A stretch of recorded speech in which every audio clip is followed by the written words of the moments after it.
What if the sands of Egypt whispered secrets so powerful that even the mightiest pharaohs trembled at their utterance? Imagine a ritual so potent it could bend the will of gods, reshape destinies, or unravel the very fabric of reality.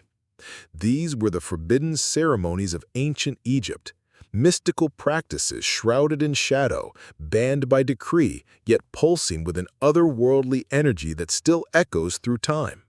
In the heart of the Nile's embrace, priests and sages guarded these rites, not out of greed, but out of fear. Fear of what might awaken if these secrets fell into unworthy hands. Welcome to a journey into the veiled mysteries of ancient Egypt, where we'll uncover the rituals deemed too dangerous for even the divine rulers to wield unchecked. These were not mere ceremonies, but keys to the unseen realms, gateways to forces that could elevate or destroy. Why were they forbidden? What truths did they hold that threatened the balance of power in a civilization that revered order above all? Today, we'll peel back the layers of myth and history to reveal the esoteric wisdom hidden within these outlawed practices. In this video, we'll explore the historical and philosophical roots of these rituals, tracing their origins to the sacred texts and the secretive priesthoods of Kemet. We'll dive into the core of these ceremonies, unraveling their metaphysical mechanics and the spiritual principles that made them so potent. You'll learn not only what these rituals were, but how their echoes can inspire practical techniques for your own spiritual growth today.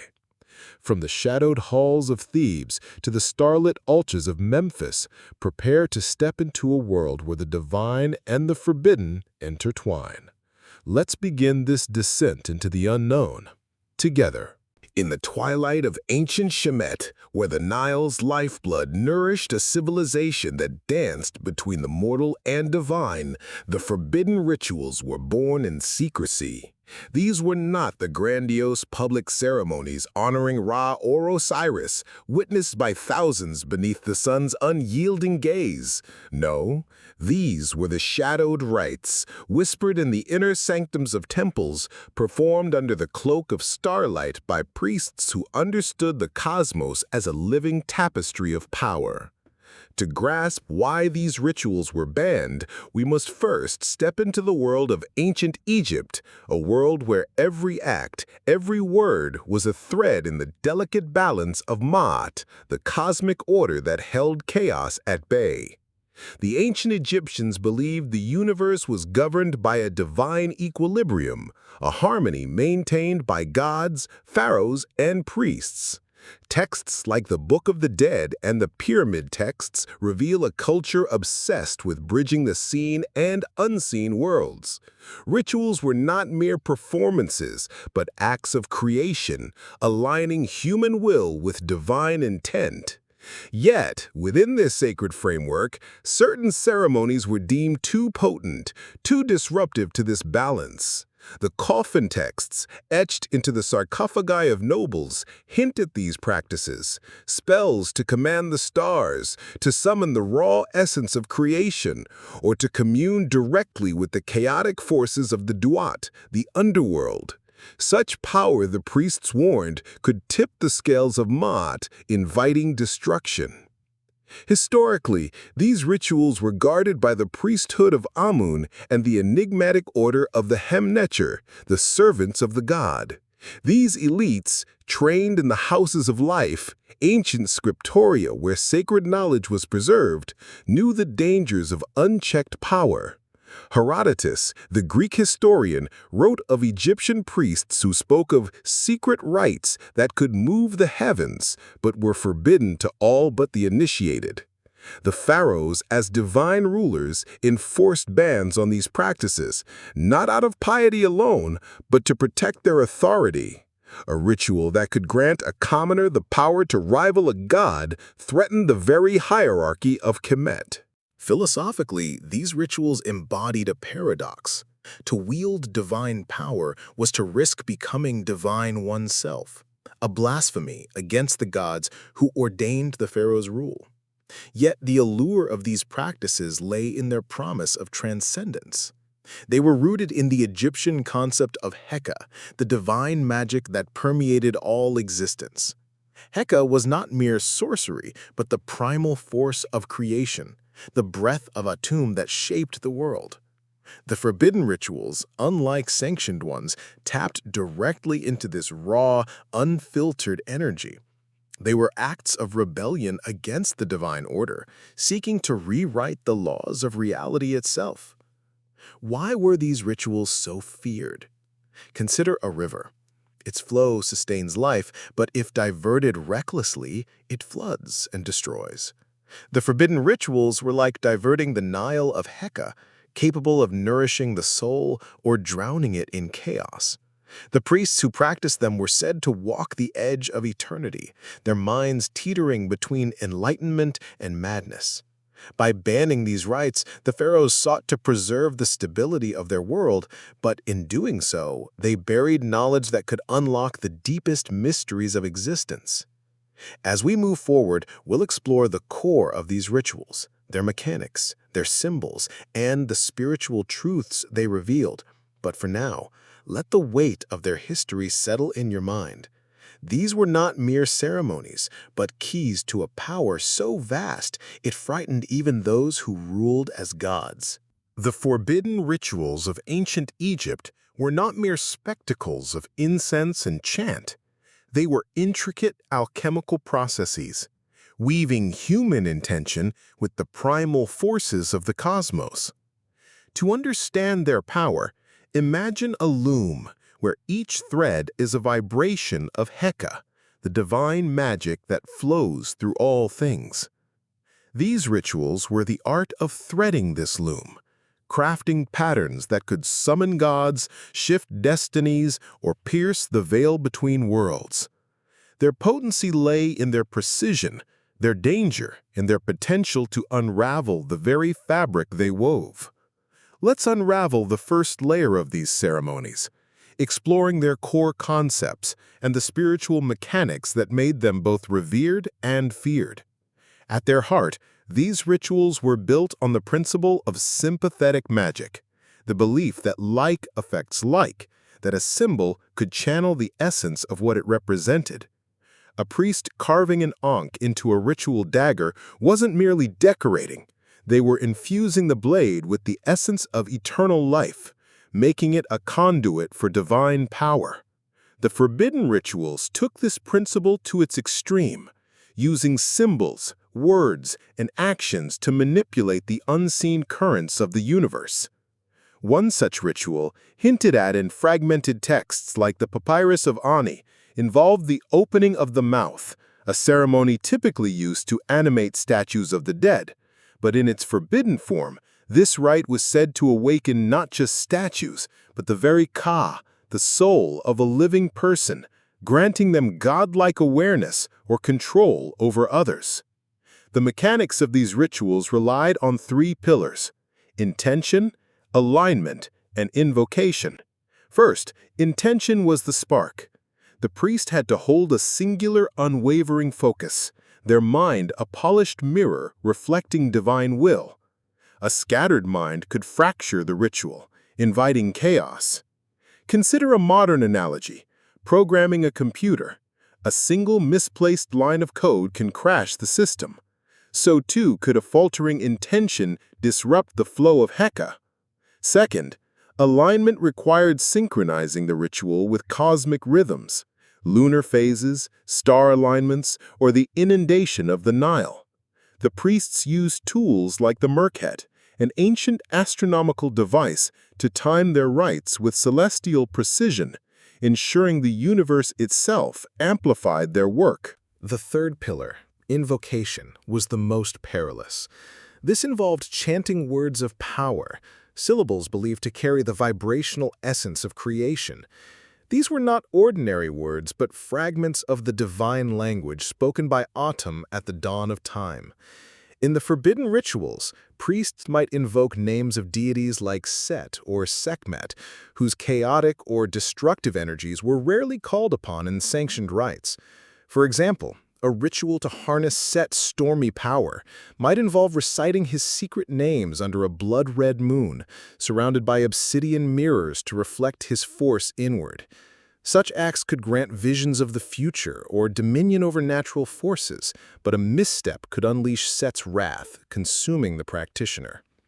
These rituals often took place in hidden chambers, far from the public's gaze.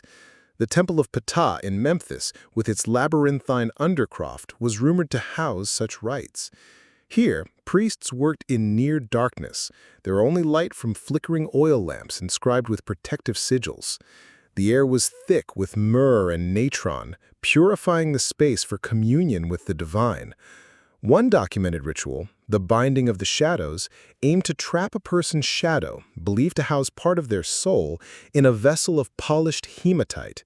This could grant the priest influence over the target's actions, a power so dangerous it was outlawed by Akhenaten during his reign, who feared its use against him.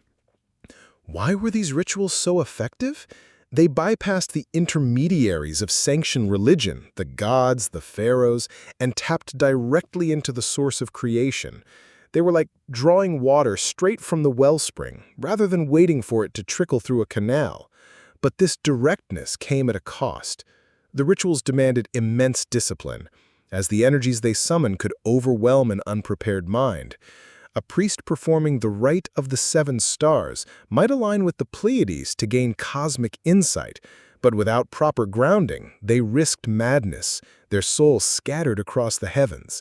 As we delve deeper in the next part, we'll explore the specific rituals, their hidden meanings, and the spiritual techniques they inspired, some of which you can adapt for your own practice today. For now, let these concepts sink in. The forbidden rituals were not just acts of defiance, but bridges to the divine built with symbols, stars, and the courage to touch the untouchable. As we descend deeper into the forbidden rituals of ancient Egypt, the air grows thicker with the weight of secrets. These ceremonies were not mere extensions of temple worship, but radical acts of spiritual alchemy, pushing the boundaries of what it meant to be human in a cosmos governed by divine law. Where the first part of our exploration unveiled the mechanics of these rites, intention, alignment, and invocation, here we dive into their hidden layers, their contradictions, and the practical wisdom they offered to those daring enough to listen. These rituals were torches in the dark, illuminating truths that both empowered and imperiled those who wielded them. One of the most enigmatic forbidden rituals was the rite of the unseen flame, a ceremony whispered of in the Book of Thoth, a semi-mythical text attributed to the god of wisdom himself. This ritual aimed to ignite the practitioner's inner Ba, the aspect of the soul tied to individuality, allowing them to perceive the unseen realms without crossing into death. Unlike sanctioned rites that relied on intermediaries like statues or oracles, this ceremony required the priest to become the vessel. They would fast for 7 days, drinking only water infused with lotus and mandrake, then meditate in a circle of 7 burning braziers, each aligned with a cardinal direction and a star in Orion's belt. The chants, intoned in a hypnotic rhythm, were said to unweave the veil, granting visions of the Duat's landscapes or even communion with the Nijeru, the gods themselves. Yet the texts warn of a price. Prolonged exposure to such visions could fracture the Ba, leaving the practitioner a hollow shell, forever lost between worlds. The rite of the unseen flame reveals a key nuance of these forbidden practices. They were not inherently malevolent, but dangerously transformative. The Egyptians revered transformation. Think of Osiris's resurrection or the scarab's daily renewal. But these rituals pushed beyond the sanctioned cycle of death and rebirth. They sought to transform the living, to elevate them to a state perilously close to divinity. This ambition clashed with the principle of Ma'at, which demanded balance. A mortal wielding godlike power could disrupt the cosmic order, much like a single rogue wave capsizing a ship. Pharaohs like Ramses II banned such rites not out of fear of evil, but of hubris. humans daring to rival the gods. Another ritual, the binding of the Ka, illustrates the ethical contradictions at play.